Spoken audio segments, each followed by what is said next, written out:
Adam, welcome to the Democratizing SEO podcast. How are you doing today? Awesome. Thank you. Thank you so much for being here.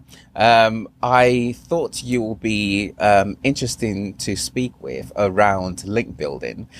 So I'm titling this episode "Brands You Still Need Link Building." And of course, with your background and your business, I want to get your take on a number of link building related questions, especially because nowadays it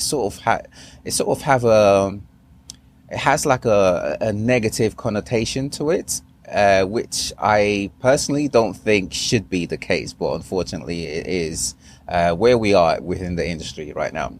But as I like to do with all my guests, I like to ask them how they ventured into SEO. So with that said, how did you become an SEO professional? It all started with duct tape. You know, the gray rolls of duct tape. Yeah. So in college, I was a communications major. I thought I wanted to be a journalist. And as part of the journalism degree at the university I went to, everybody is supposed to get an internship and be a part of a club and hopefully work at the school newspaper. So I was working at the school newspaper, but I hadn't had an internship and didn't have any clubs that I was interested in. So my friends and I just decided we'd start our own club. And we started the Duct Tape Club. I was the very first president. We created it, and we literally just made stuff out of duct tape, like swords and wallets, and we made a full suit of clothing that somebody wore. And this is nothing new. That people were doing this with duct tape well before I ever thought of it, but I was the first one to create a club about it at my university. Right. And so as a university club president, I had to go to a retreat where there were some speakers talking about how to be effective leaders and how to do good communication within your group and your club. And one of the speakers was the founder and owner of her own PR agency here in Utah, which is where I live. And she got up and started to speak, and she called on 3 of the club presidents who were in attendance. I was one of them. And she chose me, I think, because she'd never seen a club called the Duct Tape Club before. So it stood out to her. She didn't know what we did, but she asked me to stand up and explain what we did at the Duct Tape Club. And I made up something that sounded a lot more professional than we make stuff out of duct tape. But whatever the case may be, it was impressive to her, whatever I'd said. And so after her talk, I connected with her. I went up to her and we started talking. And I just asked her point blank if she had any space for an intern for the summer. She said yes. So I got an internship at her agency. And this was back in 2006, back when blogs and the internet were still fairly new to each other. And I created their first blog, and it started to pull in traffic, even though I had no idea what I was doing. I was just messing around with a WordPress blog. And so it started to get her site more traffic than her main website did. And she noticed and was very proud of it, was very excited. But seeing as I was an intern, I had to move on after just 3 months working there. And that experience allowed me to leverage that into a full-time job at a little startup in Utah called SEO.com back in 2007. And I was the 3rd employee they ever hired at SEO.com. It was an interesting time because they'd bought the domain SEO.com shortly after I joined for several $1 million. It's one of the larger domain purchases of the time. And our domain wasn't indexed.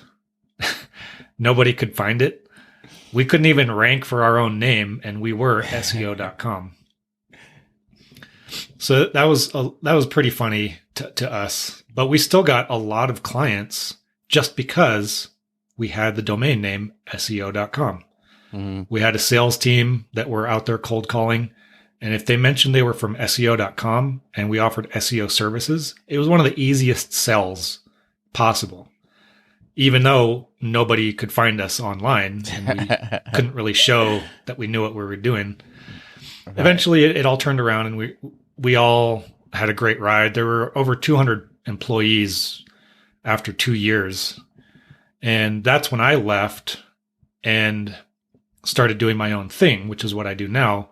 Mm. And that is an extension of what I struggled with at SEO.com, which was finding places to get good links for my clients.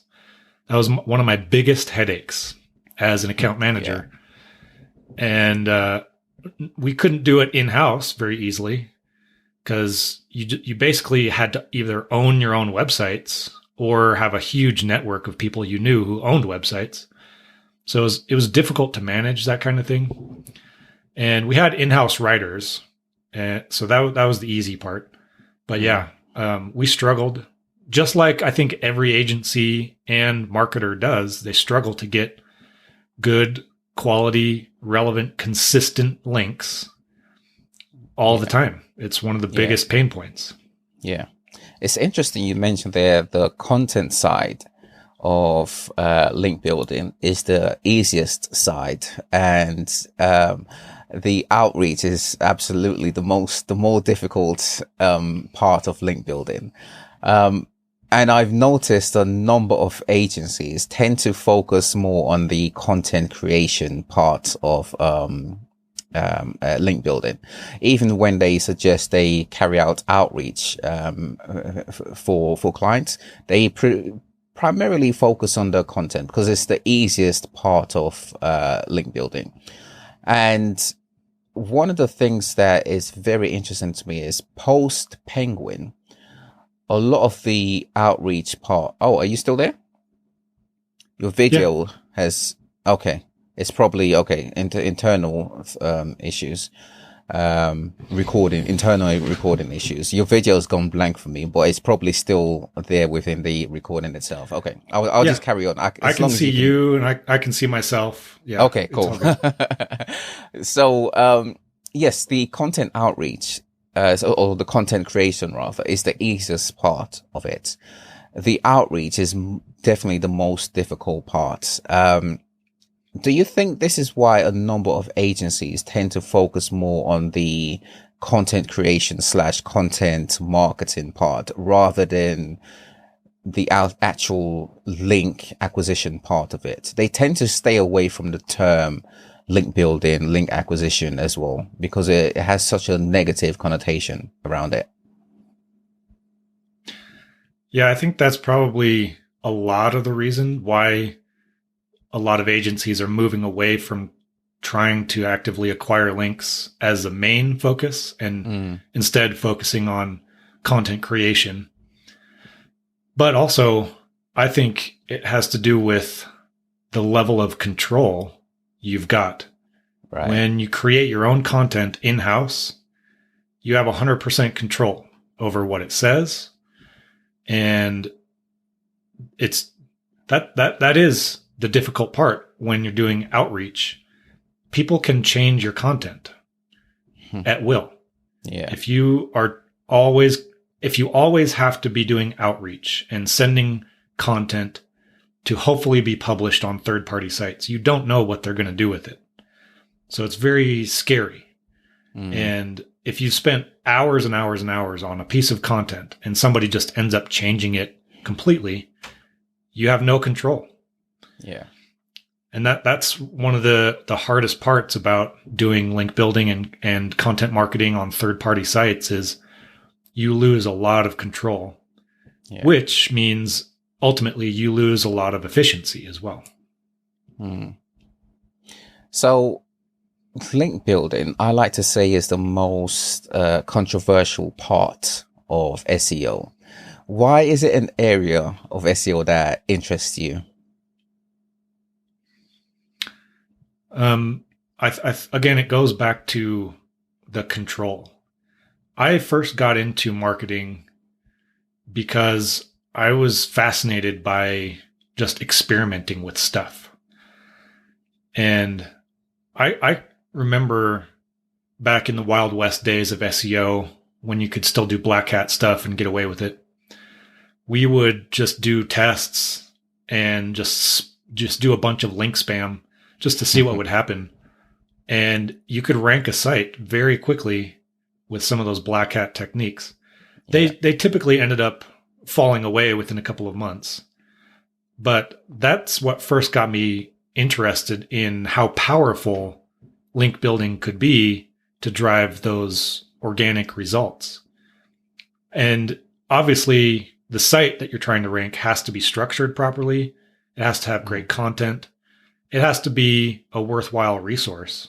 Yeah. But so no matter how many links you point to it, if it's not structured well and you don't have good content, you're shooting yourself in the foot. Mm. But you can drive some amazing results verifiably just from doing link building, as long as the other part of your site structure and your content is good to go. Mm. That's what I love about it is you can just, if you know what you're doing, you can drive those results, and it makes people money.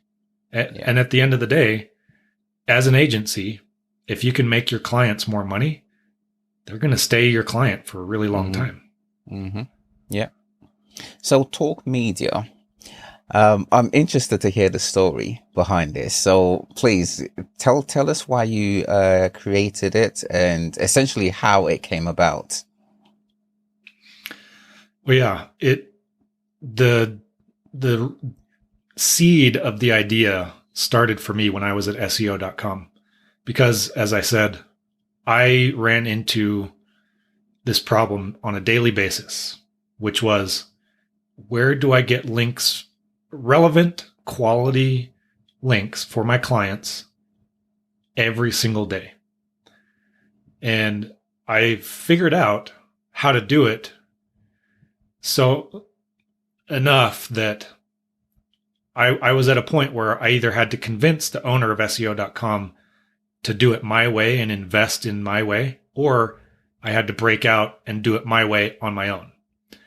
And I ultimately decided to do it my own way on my own, which was very scary, but it's ultimately proved to be a great thing. And so what I found was that if I could build personal relationships with other website owners, whether they're just digital publishers or webmasters or bloggers, anybody who had a site that was in a particular niche that met the needs of several of my clients, and I kept that relationship alive and I helped them, then it was always a great relationship. And so I figured, what if I owned my own websites? So I started to look for places where websites were being sold. There wasn't a whole lot of options back then. Flippa didn't exist. All these places marketplaces where you can go buy websites, they didn't exist back then. But there were a few tools available to go and search for expired domains, or people were selling websites. And so I found a domain that had expired. It used to be owned by a huge publishing company. So it had lots of authoritative links. And this was back when PageRank was a thing. So I thought, man, if I can get this domain, which has this huge PageRank 7, and rebuild it, then it'll be a resource for me to use for my own link building. That was my thought process. But it was expensive for me at the time. And again, this was back in 2009. I had to borrow $3,000 from a friend to buy that domain. And it was risky. I'd never done it before. I'd just seen other people making money from their sites, just running AdSense and things like that. But I wasn't sure if I could monetize it by selling links in the site, because that wasn't a huge thing back then. But I went for it. And I still own that site to this day, which it still generates hundreds of dollars in revenue. And I've learned a lot since then, and I've acquired hundreds of other domains and websites since then. But that initial model where I own the website, I control it, and I work with other SEO agencies who want to publish their content in my sites, that is my model to this day. Mm. So if you have hundreds of sites, would you consider that a PBN, a private blog network? Yes and no. So I've used the typical PBN before, which is mostly what a lot of people use it for is linking just to one main money site from all those PBN sites. And so that's all you really would use them for, is just pointing a bunch of links to one main site. It could be an affiliate site or a big client site or whatever. And those eventually lose their effectiveness over time, just because I think it's a fairly easy to identify footprint. Mm-hmm.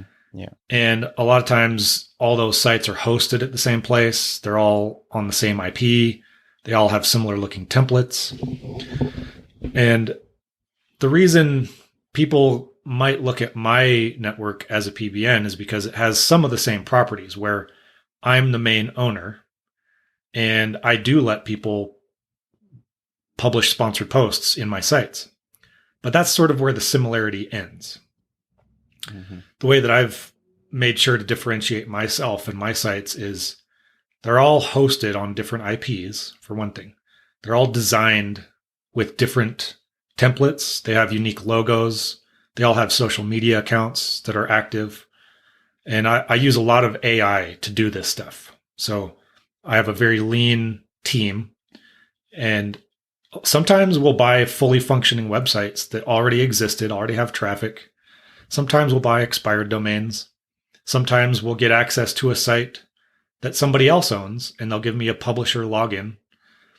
And so none of my sites are the exact same type of site from one to the next. Mm-hmm. And additionally, I monetize my sites with banner ads, and I use arbitrage. And I'm not sure if you know what that is, but it's essentially where you buy a high volume. Oh, yeah. Arbitrage is where a digital publisher buys a high volume of traffic that they direct to their website, and they're running display ads on those landing pages. And so the difference between what you have to spend to buy the traffic and what you make on your ads is basically your arbitrage profit. Right. And so I run millions of page views to some of my sites that are designed just for that. And I also allow sponsored posts in them. And so my sites look exactly like, and they function exactly like, some of the bigger publishing networks that already exist. For example, one of my friends owns a group of sites that are all game related, like Game Rant and some of those more popular gaming blogs. Mm-hmm. They have sponsored posts. They sell them. They make a lot of money from their page view ads, but they monetize in several different ways. And I do the same thing. I have affiliate links. I've got email newsletters. And so my sites are actually, I'm being as efficient as I possibly can with them, but I also happen to sell links in them. So my main model isn't just selling links, it's monetizing websites. Right. Do you work, you mentioned you work with agencies. Do you work also with consultants and or directly with brands? Yeah. I prefer working with agencies, mainly because I like to just give them logins to my sites. So they've got a team member who logs into the back end of my WordPress site. They publish their own content. And I do that with only agencies because they've got internal systems that essentially force them to create good content. A lot like what we talked about before. Agencies are already set up to have a good in-house content team.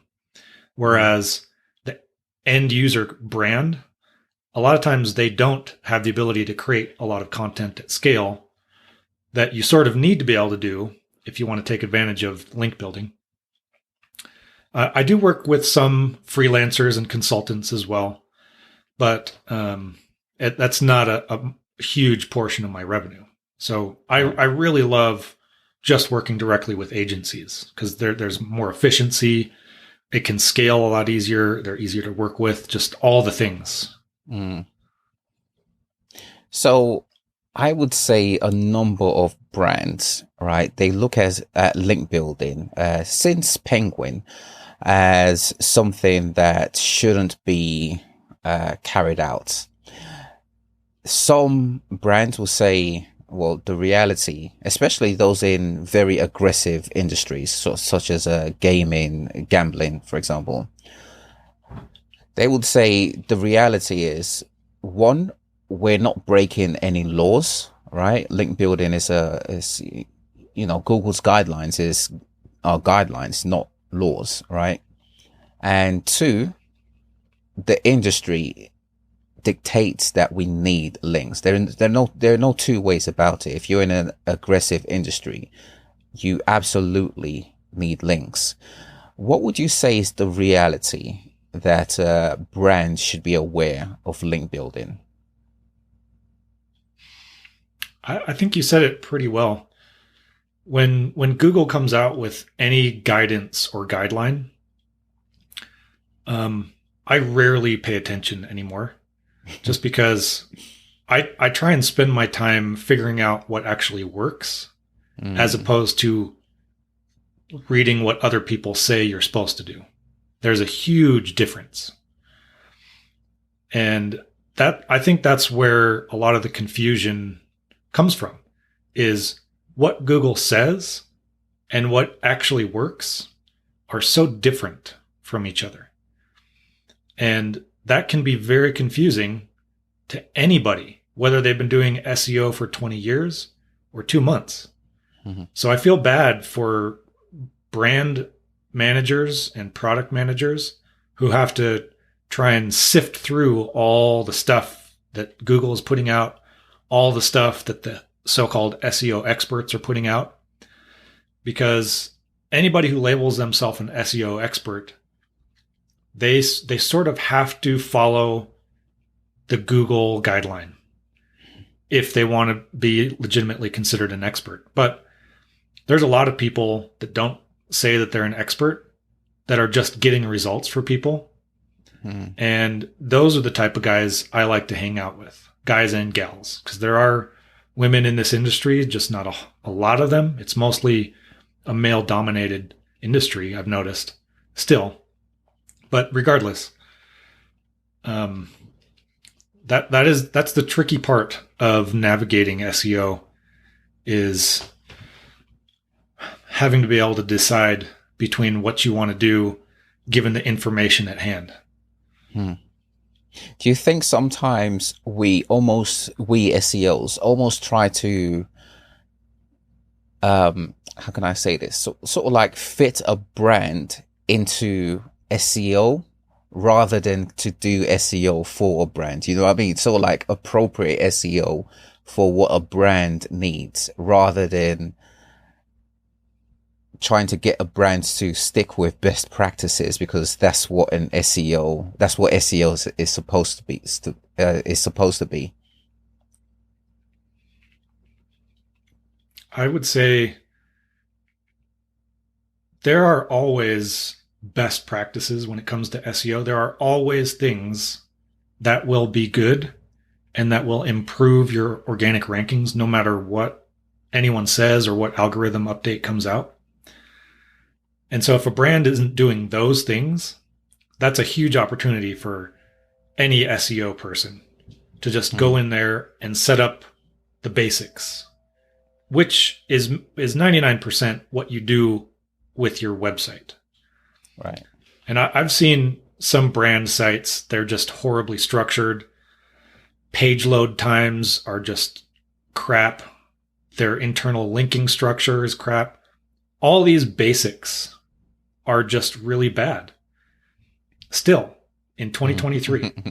And those are always going to be things that if you spend time improving them once, then for the rest of the life of that website, you'll get way more benefit out of doing other ancillary things like link building, PR, blogger outreach, all those other tactics that can have a huge impact on your site if you do the basic things properly up front.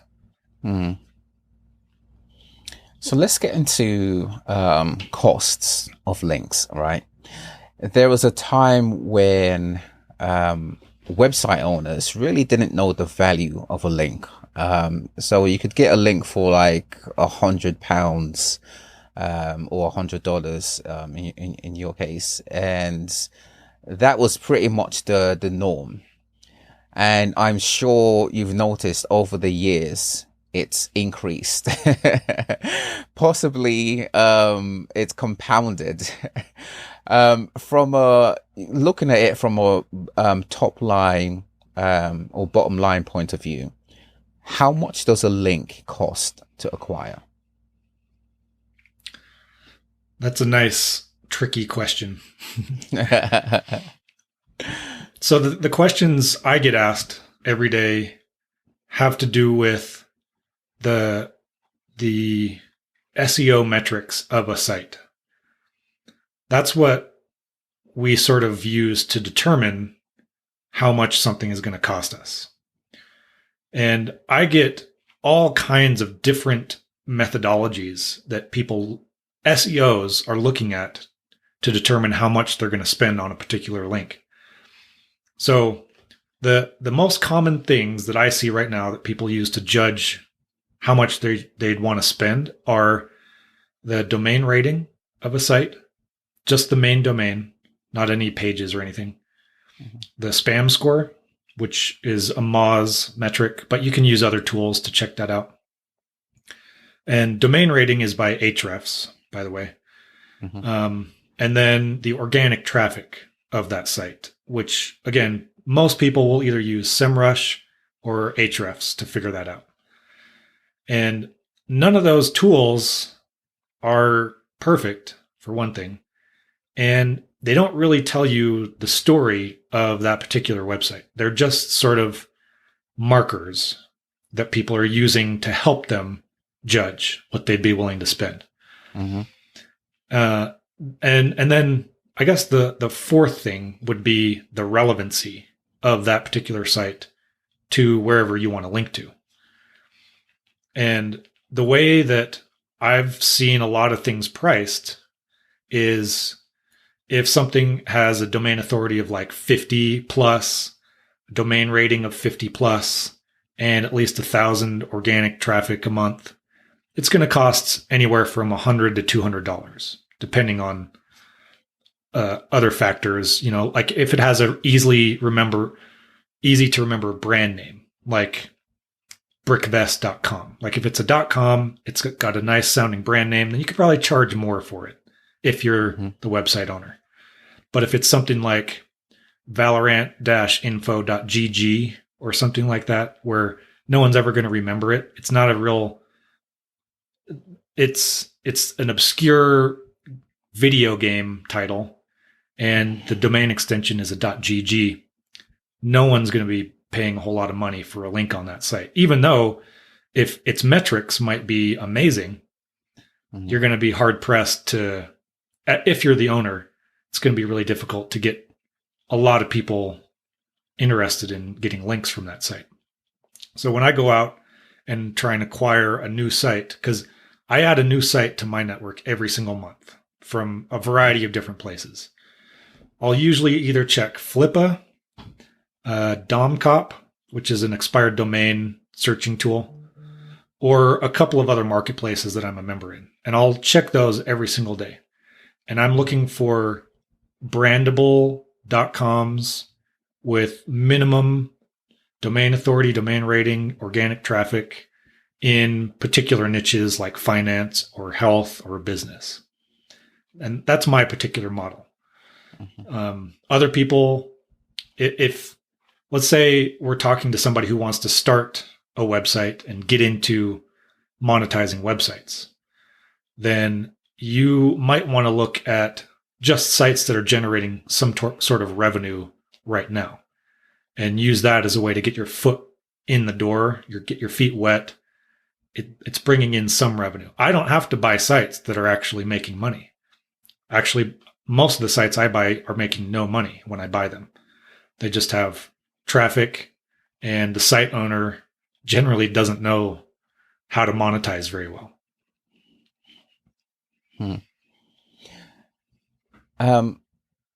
Do you ever feel, if you talk about sites that you own, Google will sort of like hear you and come down on those sites? I used to worry about that a lot, and it's still sort of in the back of my mind.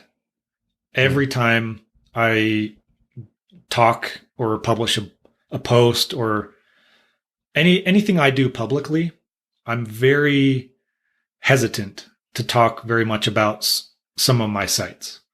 There are a few that I will talk about regularly because they would be relevant in the conversation I'm having. But my full list of sites is protected behind a password that I don't let search engines index it.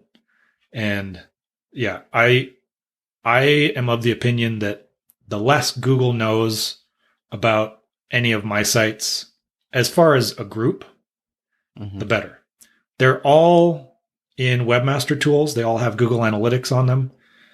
And I'm making sure that they're actually optimized as if they were a site that I was making a business out of, because I actually am. These are each sort of their own little individual businesses. I just happen to own a ton of them. How about for the number of sites that you have? Can you give like an estimate or exact figure if you want to share that? Yeah, I have 184 right now. I'm working on acquiring 2 as we're talking. I'm in an auction for one site, and that is a combination of sites I personally own and sites that I have login to as a contributor. So the number that I personally own right now, it's roughly around 150.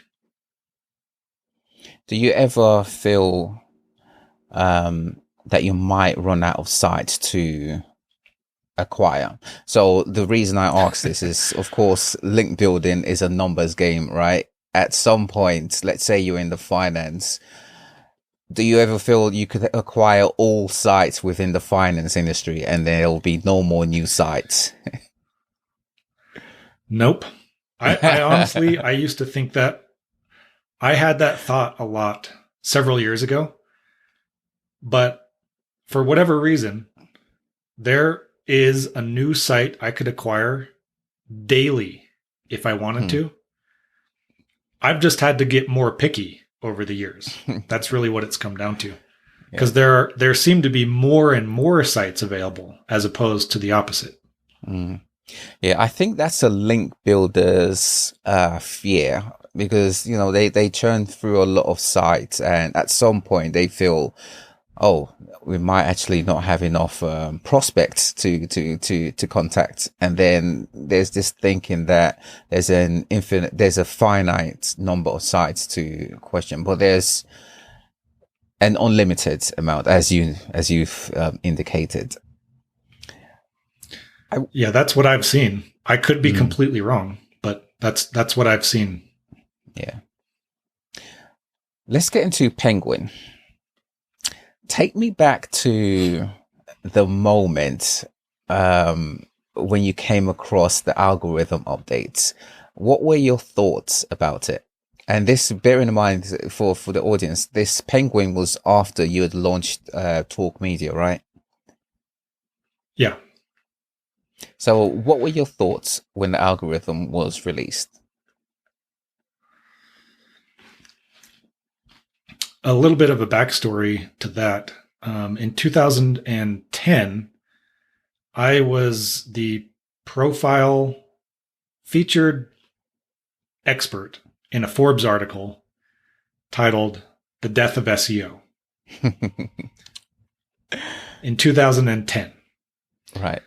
And this was before I had my whole network and my business model nailed down really well. I was more of a freelance consultant at this point. Right. Mm-hmm. And that article got tons of views. People were up in arms about it because it had the potential to really give the SEO industry a black eye in one way. Mm-hmm. But the title of the article was a little bit misleading because it really wasn't about the death of SEO as an industry. It was more about emerging trends in how you do SEO, which back then it was things like doing digital PR and using social media to accomplish SEO. So it was a clickbait, link bait title completely. But yeah. It really allowed me to see what people were thinking at the time about the industry. And it got me hundreds of thousands of dollars of consulting gigs at the same time. So it was great for me. Even though I was the guy talking about the death of SEO, people hired me in droves to do their SEO. But after that, I didn't want to be the guy doing SEO anymore. After that article came out. So in 2013, I stopped doing SEO as a service for anybody. And so the Penguin update to me was more about if it would impact my own websites in any way. And it didn't, not in the slightest. And I don't know why necessarily. I just know that I've always built my own sites as if they were their own little business. So I make sure they're optimized for a couple dozen keywords. I've got lots of great content around those. They're all structured well. They're all very quick to load. They're all hosted on high quality hosts. All these things that everybody knows are the basics of SEO. So I've never seen a single impact from any Google update on any of my own sites. But I 100% thought that I would, because back then I was really concerned about the things Google would say. But after having been through probably hundreds of updates in the last 15 years, the things that Google says and the things that actually end up happening in real life, again, there's a huge difference. But Penguin was probably the catalyst for me to see that in action, in real life. Because I saw no impact whatsoever, up or down. It was as if it never happened for me. And I'm a guy who just owns a bunch of websites. I'm not out there actually trying to build links to any money sites or anything, because all my sites are money sites. And so I'm not interlinking between my sites at all. All right. So do you think, is it Google or is it SEOs or a bit of both that has this fear mongering around links? I mean, link building, I should say. I mean, some people don't even use the term at all anymore. Yeah, well, if I had to blame anyone, I would blame SEOs for sure. And it's kind of sad too, because a lot of the guys, at least on LinkedIn is my only social network that I use. So I probably don't see a lot of what other people say on Facebook or Twitter or whatever. But at least on LinkedIn, I'm connected to dozens of agency owners who will publicly say things like, hey, watch out for all these sort of bad links that could hurt your brand. But on the back end, they're buying links from me. And I know who they are. And like all these things, all these checklists that they say you have to look out for when you're getting links, they don't follow them. So I would blame those guys. They're out there promoting the stuff that sounds nice, but in reality, they don't do it. Do you consider some agencies, let's say some that work for you, do you think they sometimes use you to be like the fall guy in case something goes wrong? They can say it's not us who did this, it's an external agency. They haven't. No one's ever done that. And I think it's probably because they don't want people to know necessarily that they're using my service for whatever reason. Maybe they want to just keep it a secret because it's their secret sauce, or I don't know. But no one has ever pointed a finger at me and said, this guy is the reason your site got this, that, or the other. And it's also likely that since my sites are all very authoritative and I've optimized them as if they were their own business unit, it's likely that they're never going to be the reason that somebody's site gets penalized or something.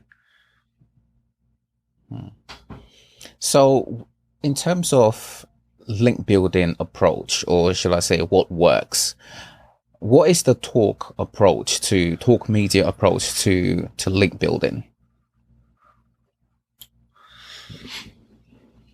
I'll answer that in the context of the type of sites I'm acquiring.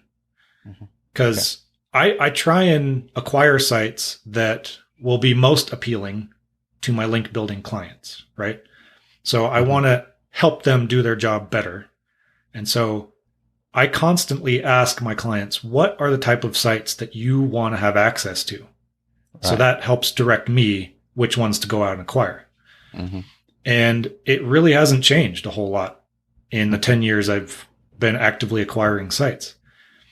If I can pick up a site that's in Google News, for instance, that's 99% going to hit most of the metrics for most of my clients.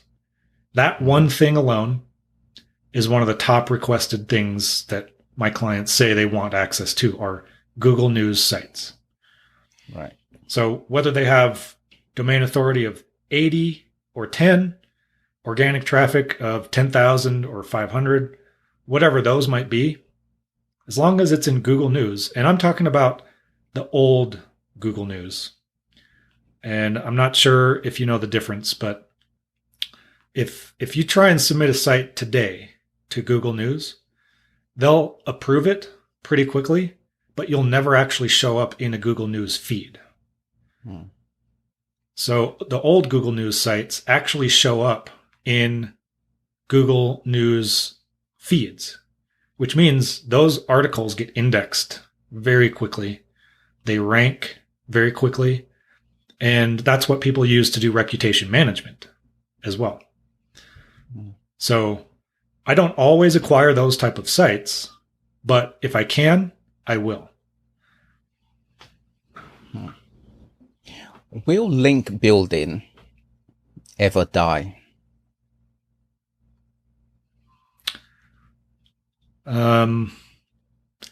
I think it will one day. I would count on the fact that if Google continues to lose market share to other ways that people acquire information, then link building will slowly and surely eventually die. But Google, I think, would have to die before link building will die. Do you see them losing their market share in the next couple of years? In the next 10 years, definitely. I don't know to what or to where, but the way that young people use apps and portals and social media to search for what they want, I think that's a big indicator that the way that people use Google is changing. And I'm no expert on this stuff, but this is just what I see on LinkedIn. Sites like TikTok and Snapchat and Facebook, all the social media platforms, those are eating away at Google's share of the search market. And you don't need links to show up in Facebook feeds or LinkedIn feeds. No amount of links is going to help you show up and be relevant on those sites. But Google's search results, as long as people are using them, then links are going to be important and relevant and needed. Over the years, the way people acquire links have evolved. So from directories all the way to guest blogging or guest posts. What sort of link acquisition, if you like, method is ideal or works today?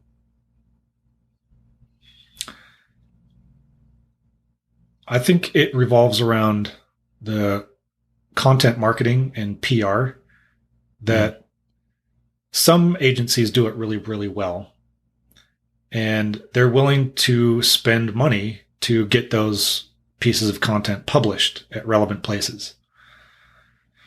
And so if you don't have a link building budget and all you're doing is writing content and doing outreach, then you're not being effective with your budget.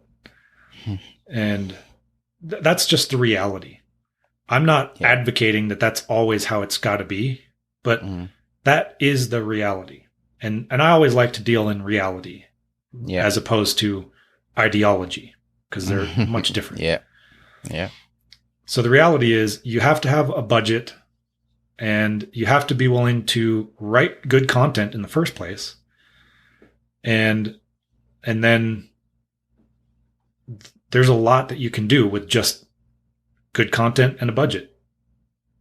From a budget point of view, let's say on a quarterly basis, what should brands be allocating for link building? Let's take a specific brand as an example, because there are lots of different industries. Some are much more competitive than others. If you're a local brand, let's say you're only doing local SEO, the amount of money you should have to spend on getting local links and local citations is probably $3,000 in a quarter. And that's not what you would spend on your total SEO budget. That's just what you would pay to get those local citations and local links. Right. But if you're a national brand and let's say you're an e-com brand nationwide, let's say you're in the United States, you should be spending roughly $10,000 a quarter on your links, because and that also depends on how competitive your space is. Like if you're butting up against Nike or any of these direct to consumer big brands, those guys are spending hundreds of thousands of dollars a quarter just on their link building. Do you consider it to be an area that's going to become more aggressive as the years go by, or will it stay more or less the same? I think it's going to be a lot more fractured as the years go by. Much like what's happened to digital advertising spend. There used to be the Google Marketplace. Mm-hmm. And then it's expanded into Facebook, Instagram, Snapchat, TikTok, LinkedIn, what have you. There's been a huge fracturing in the digital ad buying space. And I think that's what's going to happen within link building as well. Do you think apps will kill websites, therefore there'll be no need for link building? That's another one I used to think about a lot.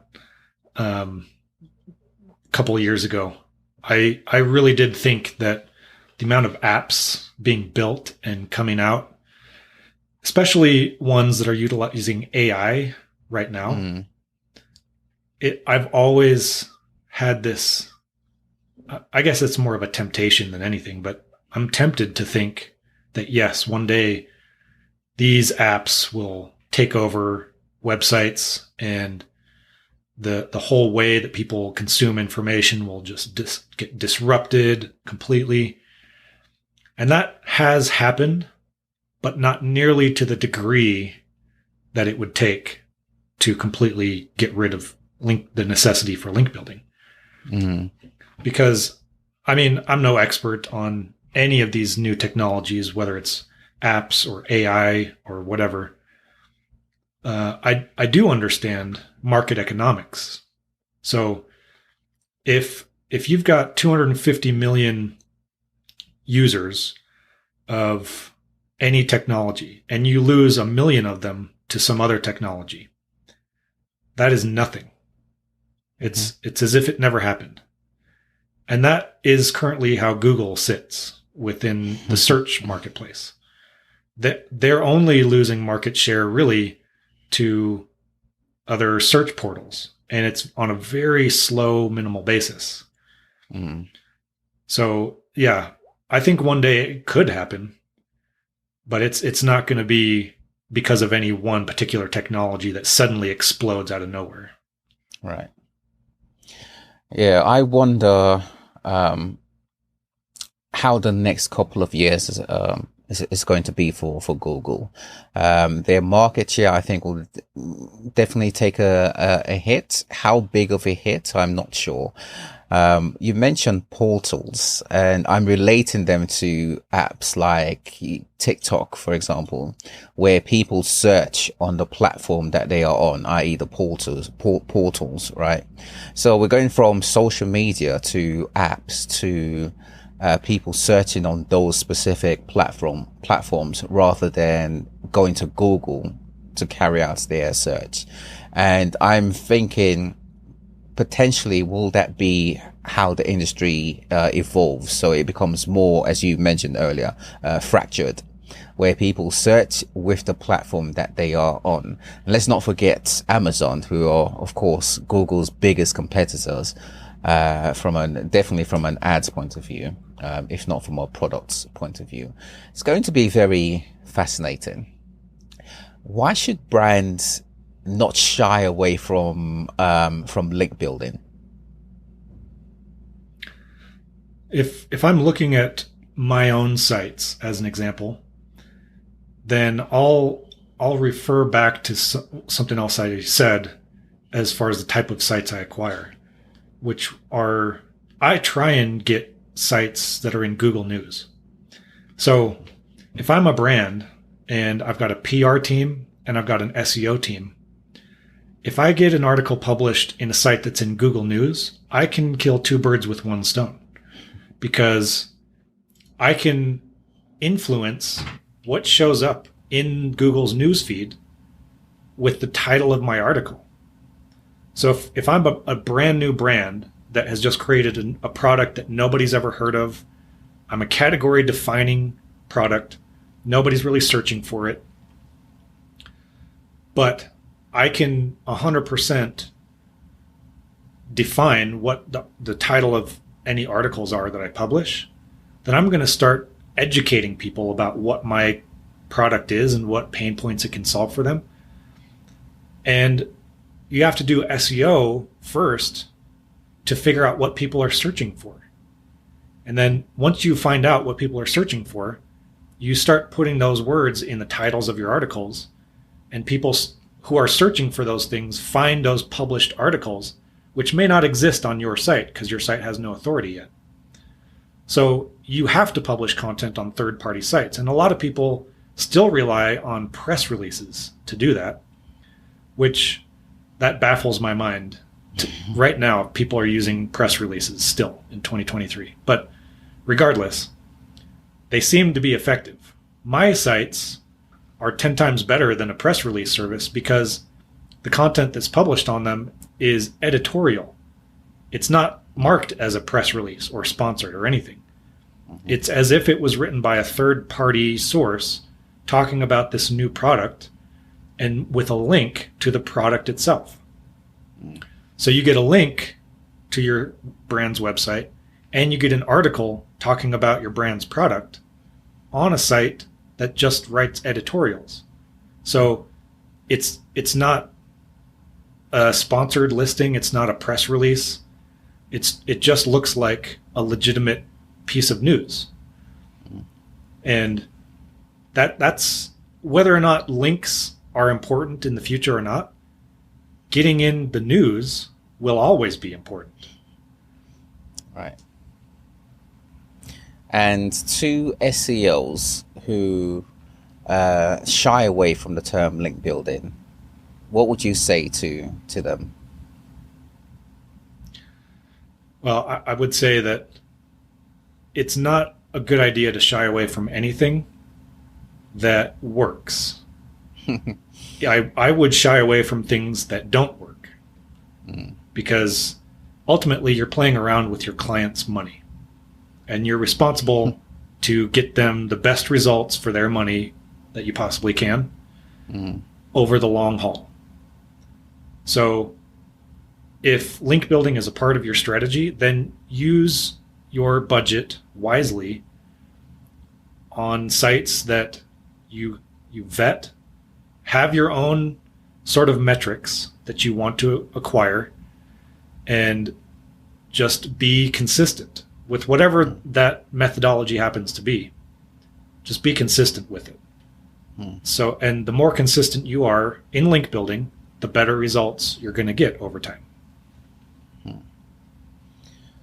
Adam, thank you so much for your time. Where can people find you online? On LinkedIn. That's my main place. I'm the only Adam Torkildson on the internet and on LinkedIn. And Tork Media, do you want to shout out the website? Yeah, torkmedia.com. Torkmedia.com. Awesome. I'll have both links in the description for you. Thank you so much, Adam. Awesome. Thanks for your time. Have a brilliant day, and we'll catch up again another time. Yeah, thank you so much. It's been my pleasure. Cheers. Pleasure.